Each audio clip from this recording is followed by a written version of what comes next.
Hello, it's Jason from DigiNo.org and DaDaABC, and today's video I'm going to look at TPR, show you some little tips, little tricks, how I use it.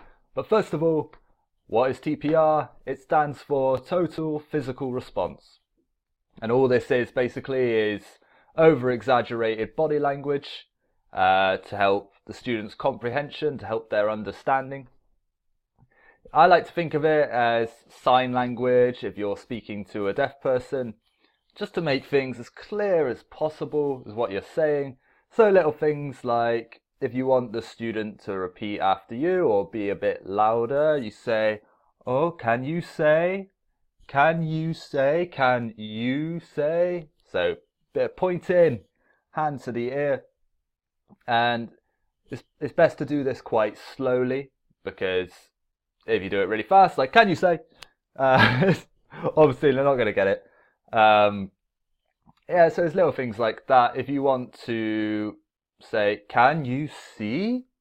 point to your eye, or "Can you say?" so you say. The giraffe's neck is very tall. You get the gist of it.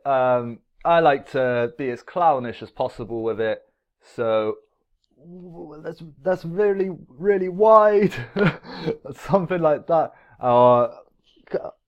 Can you see? Can you see?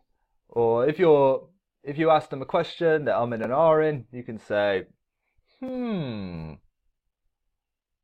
you know? What is that? Say, oh,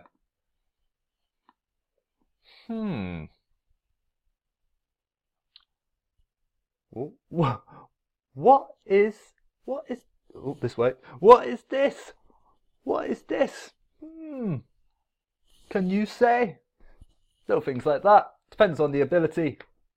Yeah, if they're higher ability, you won't have to do all of that because they'll understand you. But for the young'uns, best to use as much TPR as possible, as humanly possible.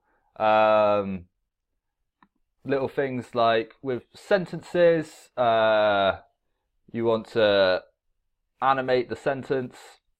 So can we say the whole sentence? It's just what feels natural. You'll get a hang of it. You know, if you're explaining what an umbrella is, do the actions of the umbrella.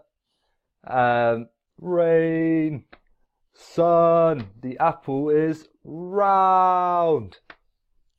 And that's TPR. I'm trying to think if there's any more that I could really do. Little things like if you're doing animals, so a pig, you know, you can do your nose like that. Helps. Anything you can think of. A duck. Don't always need a puppet. TPR. Manycam helps with this as well. Can you see? Oh, I can't see. Loads of ways you can do it. So hopefully this has helped. Number one to remember is act like a fool and you'll get away with it. So if you'd like to become a DaDaABC teacher, I'll put the link down below. If you have any more suggestions for TPR, comments down below. Like, subscribe. This is Jason from DigiNo.org and DaDaABC. Have a great day. See you later. Bye bye.